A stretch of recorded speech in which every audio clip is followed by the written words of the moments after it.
ऐसे में उन्होंने पुराने संचालकों को एवं जो बापूजी के निकटवर्ती सेवक थे उन सभी को अपने चक्कर में करना शुरू किया, लेकिन जो बापूजी का नहीं हुआ वह उनका भी कैसे होगा।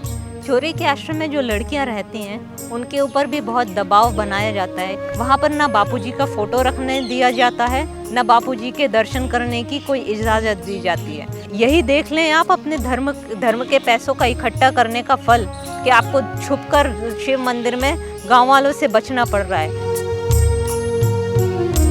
हरिओम, मेरा नाम सोनल है, मैं सॉफ्टवेयर इंजीनियर हूँ और मैं पूज्य गुरुदेव का सत्संग 1998 से सुन रही हूँ।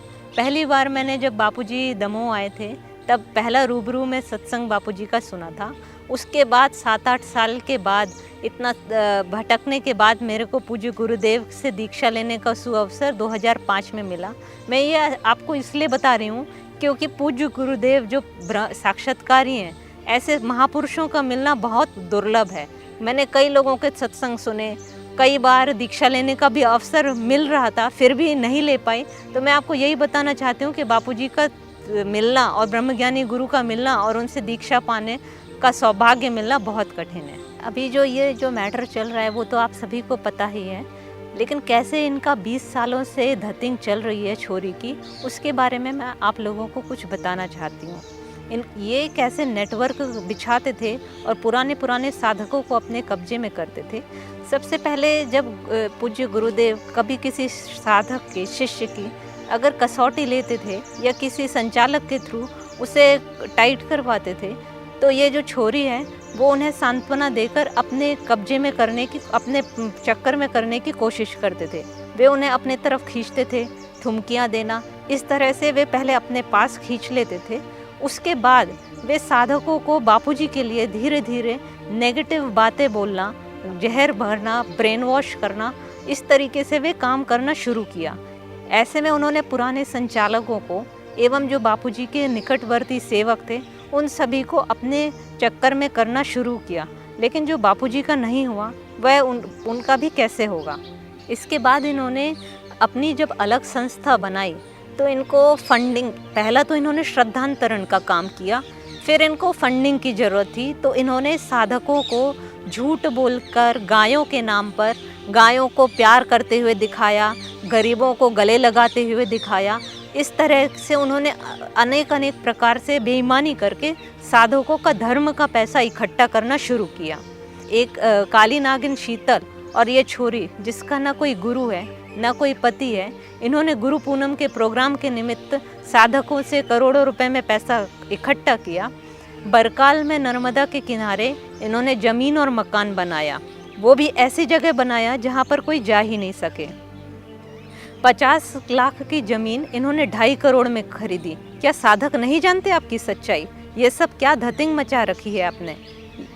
लोगों के पैसे को इकट्ठा करना और उसे महंगी ज़मीनें खरीदना, यही है क्या धर्म की सच्चाई? उसके बाद बरकाल में इन्होंने ज़मीन खरीदी। वहाँ पर जो इनके लड़के जो चमचे चमचियाँ रहते थे उनका गांव वालों के साथ तू तड़ाका हुआ। गांव वालों ने इन्हें गांव से निकाला, फिर ये भागकर शिव मंदिर में जाकर छुप गए। यही देख लें आप अपने धर्म के पैसों का इकट्ठा करने का फल कि आपको छुपकर शिव मंदिर में गांव वालों से बचना पड़ रहा है। आपने कोई साक्षात्कार किया नहीं है।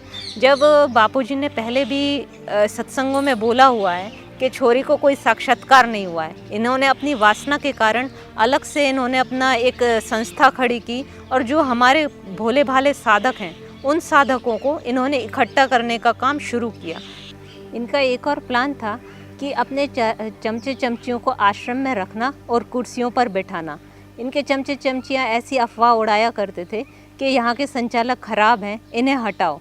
ऐसा ही एक प्लान इनका 3 वर्ष पहले भी चला। इनके चमचे चमचियों ने यह अफवाह उड़ाना शुरू कर दी कि बापूजी अब जेल में हैं और अब बाहर आने वाले नहीं हैं, तो अब आप सभी लोग भारती छोरी को गुरुगद्दी सौंपो।